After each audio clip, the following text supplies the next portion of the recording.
Have you guys seen Anthony Pettis fight and you jump on the cage? Yeah. Okay, so the cage is a tool for us, right? We use it to wall walk. We used to think about it as like a bad thing. Like we're stuck in this cage, we can't move, and our head could get pinned against it. Now we know ways to use it. I'm stuck inside control here, I walk my legs and escape the position, or if I'm mounted and I'm close enough to it, now look, my bridge is going to be that much higher, right? So there's a lot of good things we can do with it, but the same goes for striking. And Pettis is one of the first ones to kind of, he's a real innovator. He's the first one to show evidence that it really works. And you might think, well, he's an anomaly, he's a freak.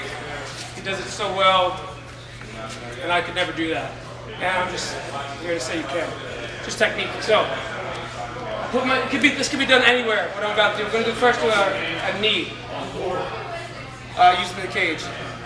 I could use the cage, but there is a risk when your toes go inside the cage. It might hurt a little bit, you know what I mean? So that's why I'm going to use the pad. You guys will use the pads today to make it nice and easy. In the fight, you think you're really going to give a shit? Your toes, like, being tweaked a little bit, it's not a big deal. So I'm here.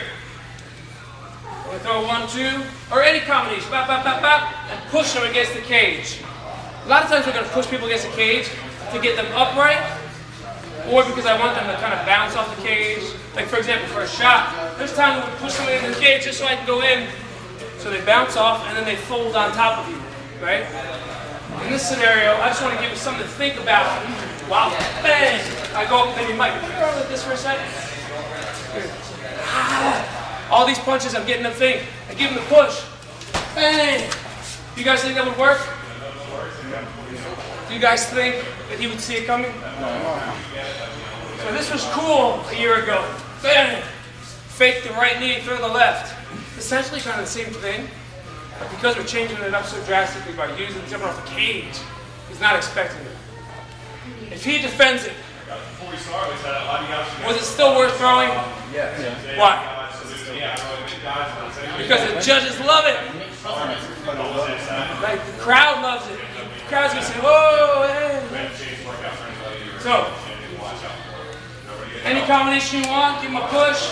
I'm gonna jump off of my left so that my right goes onto the cage, or right now the pad, and go right into the knee. To be safe, instead of him just covering up when we're drilling it, I'm gonna have you put your arms like that.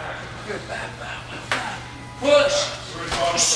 I'm grabbing the back of the head, which is just another nice little thing to do. You don't have to do it. Good, Mike. Move out of the way for 1 second, you don't mind? Oh.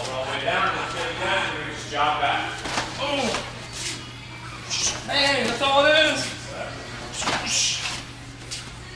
If you drill this 50 times on each side, doing just like I am right now, grabbing the top of the cage, bang!